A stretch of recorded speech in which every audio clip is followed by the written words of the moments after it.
Vamos. Bien, buenas tardes a los auditores. Estamos aquí nuevamente con el programa Memoria Ferroviaria. Este programa nace justamente con la intención de reconstruir un poco la historia del ferroviario, de reconstruir la historia personal de cada uno de los trabajadores que estuvieron asociados a esta empresa estatal, como lo fue, digamos, en su gran magnitud y que todavía sigue existiendo, obviamente, que es Ferrocarril del Estado.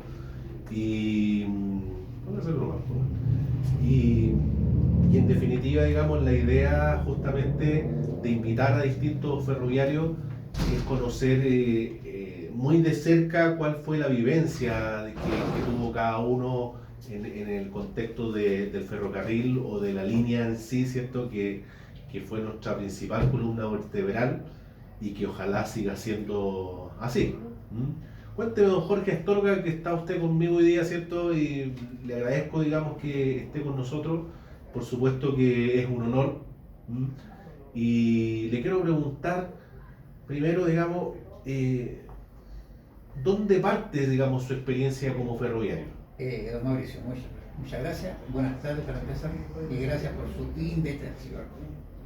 Mire, mi historia como ex ferroviario empezó en la maestranza de San Eugenio. San Eugenio. De San Eugenio.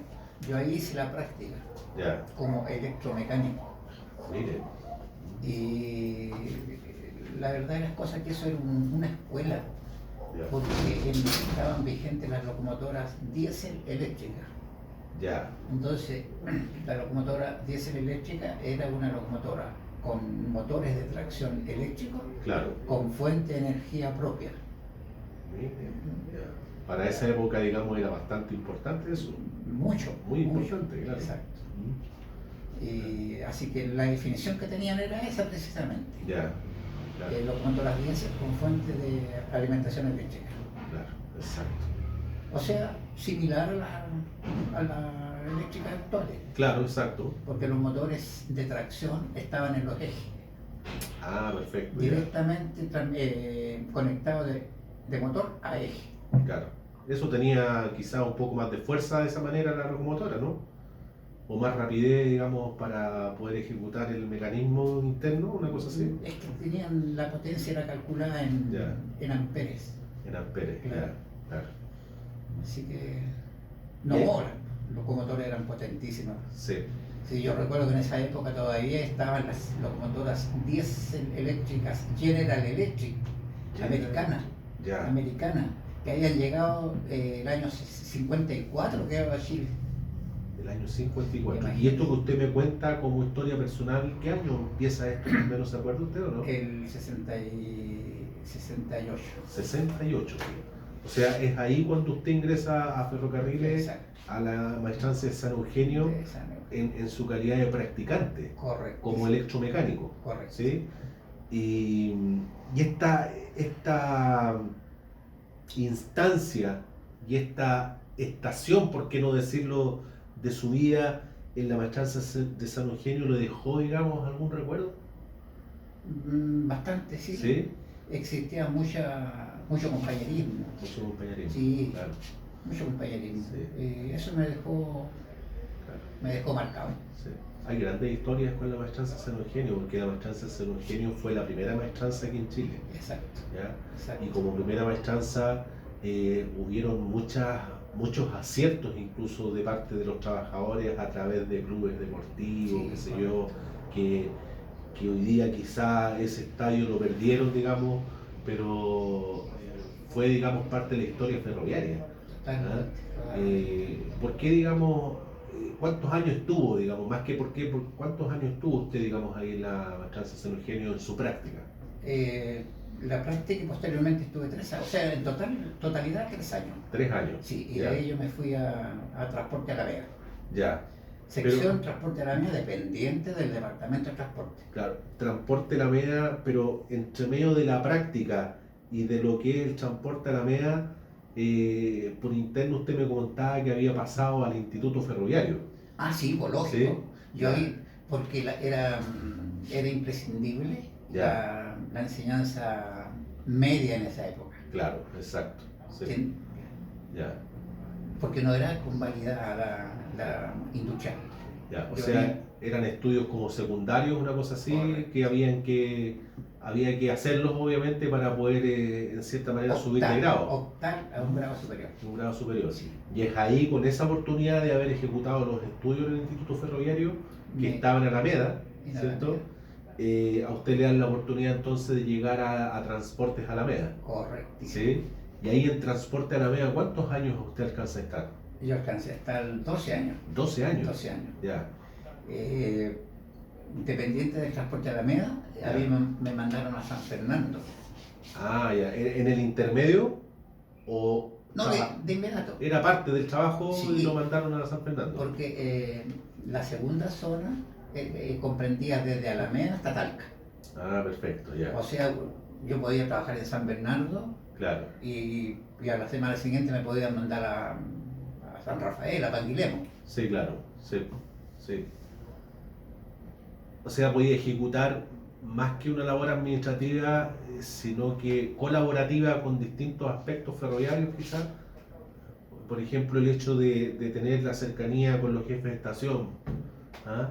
Podría ser que de repente usted entendiera también un poco el trabajo que ellos hacían, ¿no? Es que prácticamente era el mismo que hacían ellos. Ya, era el mismo, claro. Lo mismo, el mismo. Si uno iba a reemplazarlo a ellos, a suplirlo. Ah, perfecto, ya. Claro. Ya. Así que uno tenía que hacer todo. Claro. Y la experiencia de haber hecho estos reemplazos como jefe de estación. Enriquecedora. Enriquecedora, sí. ¿Ya? Porque me imagino que eso es... hoy día uno genera como un reconocimiento a esa labor, principalmente por el esfuerzo que había detrás. Correcto. Porque el jefe de estación, si bien también podía descansar, dormir, pero si el tren pasaba a las 3 de la mañana, él tenía que estar ahí. ¿Ya? O sea, se levantaba, digamos, y tenía que... No. El jefe de estación era diurno. Ah, perfecto, ya. Y nocturno había otro empleado más. Ah, o sea, ya, ok. No, si el trabajo era muy... Claro. Eran jornadas largas, pero uno de día y uno de noche. Correcto. Claro. Correcto. Ah, perfecto, ya. No, es bonita la historia ferroviaria, digamos, porque partiendo de la maestranza San Eugenio, después ahora conociendo un poco de historia de Transportes Alameda, digamos, me gustaría que me contara un poco de lo que realizaba ese estamento que se llamaba Transporte Alameda, porque las maestranzas obviamente construían partes y piezas. Correcto. Pero en esta oficina de Transporte Alameda, la función principal era reemplazar o eran otros también. Reemplazar y hacer todo el trabajo administrativo de la estación. Ya. Llámese... ¿De todas las estaciones? O sea, de la estación, de todas, prácticamente era todo, era exactamente igual. Ya. Había que hacerse cargo de las ventas de pasajes. Ya. Evalúo de cargas. Mire. Desde carga pequeña hasta carros completos. Claro. Tenía que hacer los cobros correspondientes. Claro. O sea, era como la oficina de compra-venta, una cosa así también, porque también podían hacer negocio como estamento para utilizar el ferrocarril para transportar ciertas cosas, ¿o? No. Ya. No. Los usuarios eran totalmente aparte. Ah, ya, perfecto. Totalmente aparte, llegaba la gente a hacer ¿cómo se llaman? Los envíos. Ya. Yo quiero mandar esto a tal parte. Sí. Entonces ahí uno tenía que ver tarifas. Claro, sin duda. Ver tarifas. Sí. Ya, y posterior de San Fernando me trasladaron nuevamente a Alameda, a Boletería Alameda, que estaba en el lado oriente de la estación, vale decir, al lado de exposición. Claro. Y un día yo estaba trabajando el día 23 de diciembre, que estaba trabajando yo en el turno hasta las 22 horas, que salía el último tren para Concepción. Claro. Cuando llega el muchacho, el junior, y me pasa un telegrama, porque todo se hacía en base a documentos y a telegramas. Claro. Escritos. Claro. Así que Jorge me decía, telegrama tuyo, así. Lo firmo, lo leo, me decía, a contar del 1 de enero pasa a depender de Trenes Alameda. Mire, de Trenes Alameda. ¿Que era otra empresa? No, lo mismo. ¿O era otra área? Lo mismo, pero otra área. Otra área, ya. Claro, ya no en estación, sino que en los trenes. Claro. En los trenes. Así que a mí me gustaba eso. Ya, me llamaba la atención. Estar entre medio de las máquinas ahí, no. Me llamaba la atención eso, Mauricio, porque era salir. Ah, perfecto. Era salir. Claro.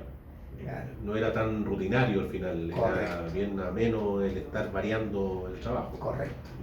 Así que cierro la boletería yo y me voy para el otro lado del andén 6, y ahí estaba de encargado de trenes un muchacho que era de aquí de los Olmos. Ahí tenía casa. Ya. Posteriormente se fue a España. La señora también era funcionaria de transporte. Así que voy para allá yo. Y Ángel le dijo, mira, sí, me dijo, sí, está aquí el telegrama. Oye, Jorge, ¿tú tienes descansos pendientes? Sí, le dije, yo tengo descanso y vacaciones también. Ya, tómatelas todas, me dijo. Y porque a vuelta de mes, de año, claro, vaya a tener que empezar a salir, me dijo, y ahí hasta marzo no se para.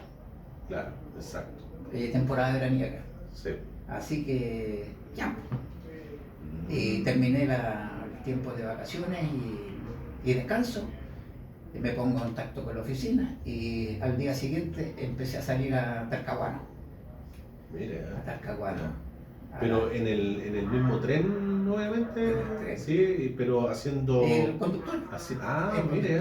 Ya. O sea, a cargo del tren. Claro. En ese caso mío no era yo el que iba a cargo, porque habían dos personas anteriores. Claro. Es decir, es por antigüedad. Claro, exacto. Por antigüedad. El con más antigüedad era el que iba a cargo del tren. Claro, exacto. Así que partimos para Talcahuano. Mira. Una experiencia pero maravillosa. Me imagino que sí. Yo tuve la dicha, la suerte de trabajar en trenes de carga y de pasajeros. Ya. ¿Y cuál le gustó más? Ambos, sí. Ya. No hay diferencia. No. O sea, lo que prevalece, digamos, es el ferrocarril en este caso, ¿cierto? Y por cualquiera que sea su formato, era lo que encantaba a muchos ferroviarios. Porque hoy día esta quizás debe ser como la sexta entrevista que yo hago a distintas personas, ferroviarias por supuesto, y lo que me doy cuenta es que hay mucho sentimiento, hay mucho recuerdo arraigado, digamos, en los corazones de los ferroviarios, porque además de recordar, se construyeron verdaderas historias. Por ejemplo, aquí la Villa del Esfuerzo. ¿Ya? La Villa del Esfuerzo, digamos, es una villa de ferroviarios en ese entonces, por ahí por los años 54 o 55, cuando fue la fecha que se compra, digamos, el fondo a Marcial Martínez, ¿cierto? Y ahí se empieza con la cooperativa a construir por etapas esta villa, ya de la 1 a la 9, ¿ya? Y finalmente la 9 no necesariamente es la que queda al último o queda al principio, sino que la etapa 9 quedó como al medio. Exactamente. ¿Ya? Que viene siendo justamente esta es la etapa 9. Y ha sido interesante incluso ver cómo algunas cosas que eran de índole patrimonial, como era la maestranza San Bernardo, por ejemplo, la misma maestranza de San Eugenio, que no se ha respetado quizás lo importante que fueron a nivel de cultura y patrimonio, ¿ya? Porque quizás el ferroviario debiera tener un museo, digamos, no fuera de lo que son las líneas del tren, porque ¿qué sacamos con tener un museo que está en la Quinta Normal, pero que no está cerca, digamos, de la línea, no está cerca del mundo ferroviario? Claro. Quizás debiera estar ahí mismo, cosa que si yo tomo el metro tren desde San Bernardo, ¿cierto? Como ejemplo, me bajo en la estación central y ahí está el museo. Exacto. Eso sería fabuloso. El acceso en forma directa. El acceso. Y ojalá un trato preferencial a los que permitieron el desarrollo, digamos, de ferrocarriles, ¿ya? Es muy triste ver que las grandes industrias de este país, digamos, como lo fue, digamos, Ferrocarril del Estado en esos años, haya perdido quizá esa condición de una empresa potente y que la eliminaron sin ninguna posibilidad de haber competido. Porque aquí lo que se hizo fue determinar el cierre de ferrocarriles, ¿ya? Y automáticamente en paralelo empieza a funcionar el transporte de camiones. Y nunca un camión va a competir con un ferrocarril, digamos. Porque al final un ferrocarril puede arrastrar 10, 12 carros, quizás mucho más a lo mejor. Se trabajaba desde Laja, Ya. desde Laja a Alameda, o sea, y viceversa, con 30 carros. Imagínense. 1500 toneladas de peso. Quedé corto yo. 1500 toneladas de Claro. peso. No, sí, es increíble. Increíble, o sea, tan increíble como que en algún programa comentamos que un grupo de ferroviarios en San Bernardo que en algún minuto recuperaron una locomotora antigua, ¿ya? Y esa locomotora antigua resulta que está en la casa de un político hoy día, ¿ya? Por ahí arriba, digamos, quizás por Peñalolén, la dehesa, Las Condes. Entonces eso es malo, porque al final eso es parte de la historia del ferroviario y no, digamos, de una persona en particular. ¿Ya? Y a lo mejor ni siquiera ligado a... Claro, exacto. ¿Me entiende? Entonces, pero volviendo un poco al tema de lo que es la vía del esfuerzo, es ahí entonces en donde usted se une a raíz de haber trabajado allá en transporte a la vez, en trenes, ¿cierto? Que nace la posibilidad de vivir aquí en la Villa del Esfuerzo. Correcto. Y usted llega, digamos, ¿en qué año a esta Villa del Esfuerzo? El 69. En el 69, imagínense, ya son bastantes años, o sea, usted construyó sin duda alguna esta villa. ¿Mm? ¿Qué pasa con el sentimiento, digamos, de quizás ser, no quizás, siendo usted uno de los fundadores de esta villa, ¿ya? ¿Qué pasa actualmente con el ferroviario que está actualmente en la Vía del Esfuerzo? ¿Qué pasa, digamos, a nivel social?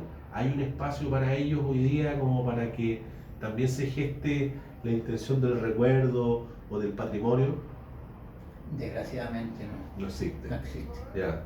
Y sería sencillo, yo creo, recuperar un espacio, ¿eh? De todas maneras. ¿Ah? Porque no necesariamente necesitamos de un lugar cerrado como para exponer, por ejemplo, fotografías de antaño, ¿ah? Que podría hacerse en el Parque Libre, digamos, ¿cierto? Para que toda la gente vea cuál fue la historia del ferroviario, cómo nace la Vía del Esfuerzo. Eso es lo que nosotros queremos hacer. Yo, digamos, hoy día tengo este espacio aquí en Radio Energy, pero también soy parte de esta Vía del Esfuerzo y soy parte del Comité de Seguridad de la Vía del Esfuerzo. Y la intención que tenemos nosotros es justamente recuperar esta memoria ferroviaria, ¿ya? Hoy día, por supuesto, en lo que respecta a la Vía del Esfuerzo, pero también atendiendo la historia que los trajo aquí, ¿ya? Como lo que estamos hablando de haber trabajado en la Alameda, qué sé yo, ¿me entiendes? O sea, el hecho de vivir aquí lo conecta necesariamente con San Eugenio, con Estación Central, con Transporte Alameda, ¿cierto? Con San Fernando, con Laja, o sea, hay todo, digamos, un recorrido que termina aquí, la Vía del Esfuerzo. Correcto. ¿Ya? Entonces, cuando hablo de historia local, esa historia local la empezamos a abrir y nos encontramos con todo un mundo. Porque usted empieza a hablar de personas, por ejemplo, Don Ángel, que vivía en Los Olmos, ¿cierto? Él también quizás tiene una historia. Y sería interesante poder conectar a las personas a través de esta historia que es de ustedes. Mi papá es ferroviario, mi papá también, digamos, lo tuve como entrevistado aquí. Y claro, él trabajó, digamos, en el área técnica de la Maestranza San Bernardo, sí. ¿Ya? En la parte de planos, qué sé yo, ¿ya? De dibujo técnico. Entonces, yo nací, digamos, entre medio de los carros, también íbamos para allá, qué sé yo. Era obvio. Claro, después del colegio nos íbamos para allá a veces a buscar a mi papá, qué sé yo, y estábamos ahí en la oficina molestando, qué sé yo. O a veces nos íbamos a jugar a las locomotoras que estaba afuera, que era una locomotora chiquitita que había ahí. Era tan ¿cierto? bonito. Muy hermoso, muy hermoso. Muy lindo. ¿Ya? Tantos recuerdos que se me vienen a la mente, como por ejemplo para el 18 de septiembre era emblemático el que nos reuniéramos todas las familias ferroviarias, digamos, ahí en la Maestranza San Bernardo. Era una verdadera fiesta. Entonces, yo creo que eso es importante recuperarlo, y no porque yo lo diga, sino que porque es lo que he conversado con cada uno de ustedes como ferroviarios y me han hecho saber, digamos, lo importante que fue la historia. Y uno como más joven, quizás parte de esa historia la vivió, ¿cierto? Porque de hecho yo viajaba mucho, digamos, en tren. Mis vacaciones iniciaban en diciembre o en enero y viajaba desde Estación Central hasta Puerto Montt, el tren.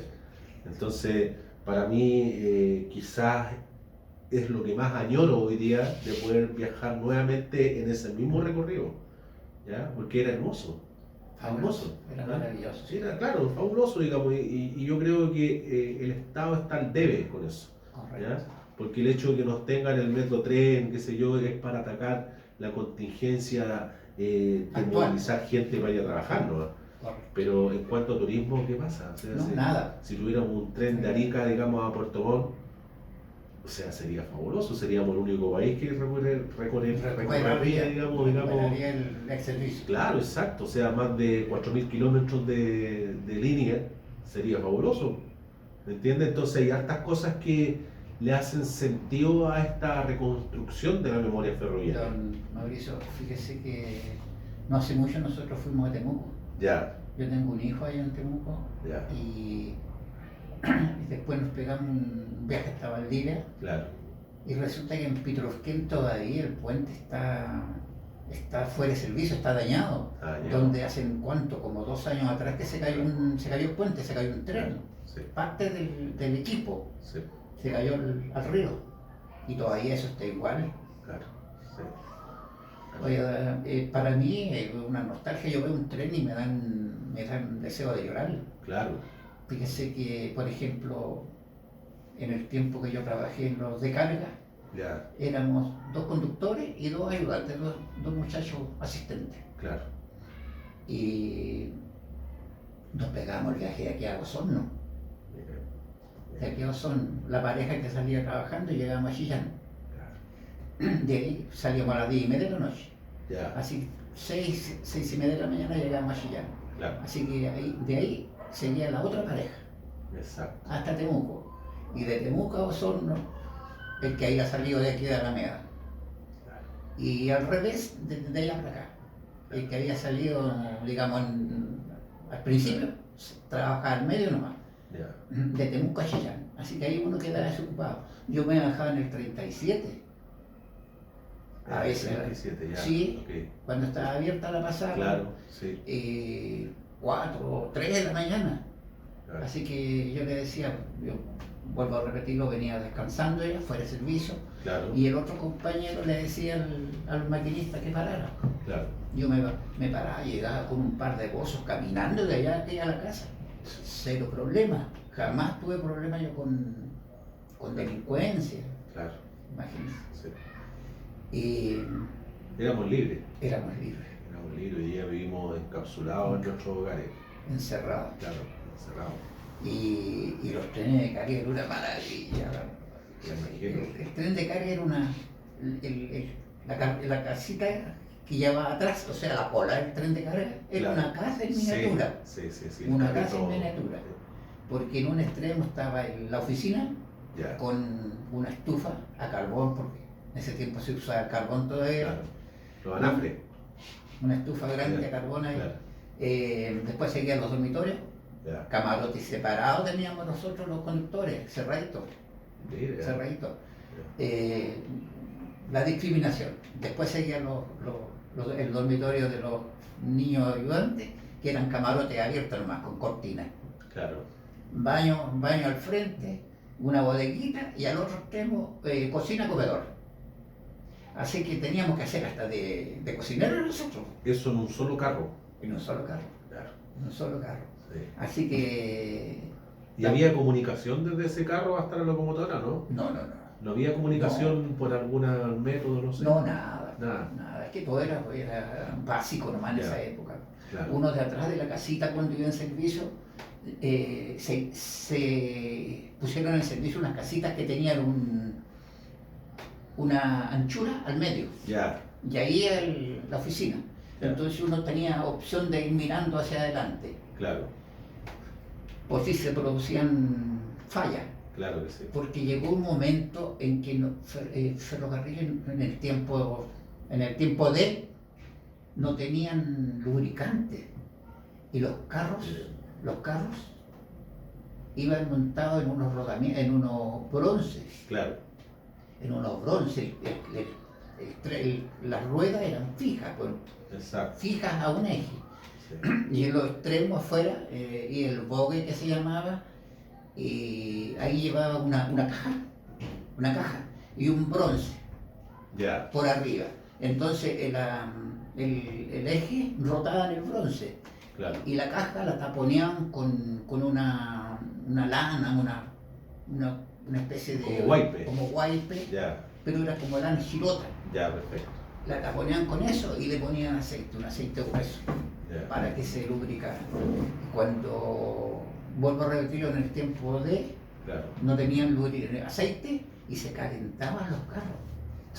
Y empezaba a prenderse el guaype, la lanilla. Se incendiaba, digamos. Se incendiaba. Claro. Así que ese carro había que parar y dejarlo botado. Dejarlo fuera de servicio, claro. La primera estación dejarlo al lado. Y hacer la nota correspondiente que el carro quedaba por Caldeo. Caldeo llamábamos nosotros. Claro, exacto. Y así que, como le decía, la pareja que iba trabajando teníamos que comunicarnos entre el ayudante y nosotros y hacerle a la cocina, hacerle a todo eso. Claro, sí.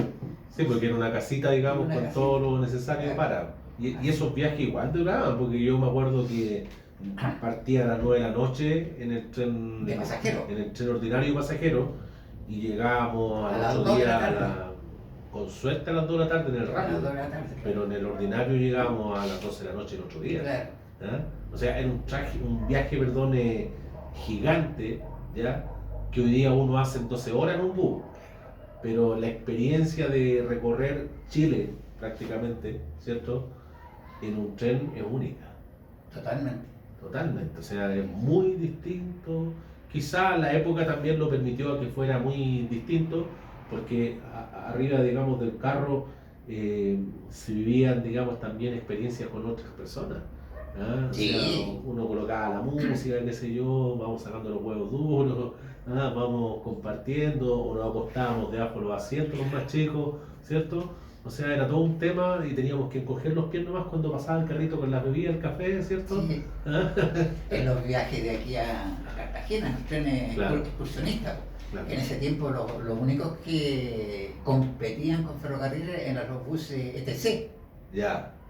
Unos Mercedes-Benz rojos. Ah, mire, ya. Y se paran fuera de la estación también, pues. Ya. Fuera de la estación en la Alameda. Pero la gente prefería los trenes. Claro, exacto. Prefería los trenes y era tanto la afluencia de público que quedábamos cortos de equipo. Claro. A veces salía el tren y reventaba, así que se programaba hacer un tren especial con el equipo que venía llegando de Valdivia. Ya. Así que se cortaba la locomotora, se cortaban los coches de dormitorio que venían adelante y la gente se daba el dato. O sea, corría la voz. Claro que sí. Va a salir el tren que va a llegar, va a salir para Cartagena. Claro. Así que ¡pah! Lo tomaban por asalto. Claro. Se subía el más duro y abría la ventana y empezaba a recibir el equipaje. Sí, de hecho, en programas anteriores recordábamos justamente que cuando uno iba a Estación Central para viajar al sur, uno cuando veía la luz asomarse del automotor, corríamos todos hacia el automotor, digamos, y nos subíamos justamente como dice usted, por las ventanas, que se yo, en fin, para agarrar puestos. Exactamente. Porque si no teníamos que caminar, digamos, o sea, y dejar de pie hasta prácticamente Temuco. Sí. ¿Ah? Era bien pesado, digamos, el tema, pero así uno mismo entendía de que era bien privilegiado el hecho de viajar, digamos, en un tren, porque también había que tener cierta habilidad, ¿no? ¿Cierto? No, es fabuloso, digamos. Por eso, digamos, me parece correcto rescatar cualquier parte de la historia que nos permita armar esto. Ojalá. ¿Cierto? Claro. Ojalá se pueda llegar a eso. Claro que sí. ¿Eh? Yo, digamos, creo que el tiempo avanza a pasos agigantados y en la medida que así es y nos despreocupamos como barrios o como sectores de no rescatar la historia, finalmente la vamos a perder. ¿Ya? O sea, si hoy día que estamos quizás a tiempo de rescatar una parte importante de la historia del ferroviario, ¿ya? No lo hacemos, finalmente otras generaciones no van a tener ni idea de lo que se hizo o cómo fue.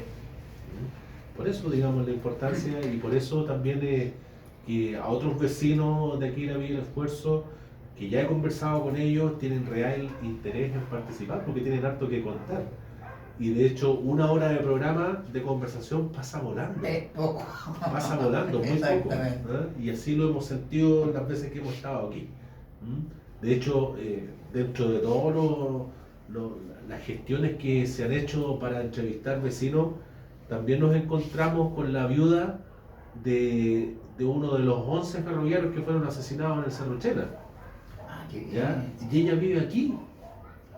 Entonces, chuta, ¿por qué no, digamos, también tenerla aquí en algún minuto que ella nos pueda contar? Si al final su marido, que fue un dirigente, como así yo también lo soy, ¿cierto?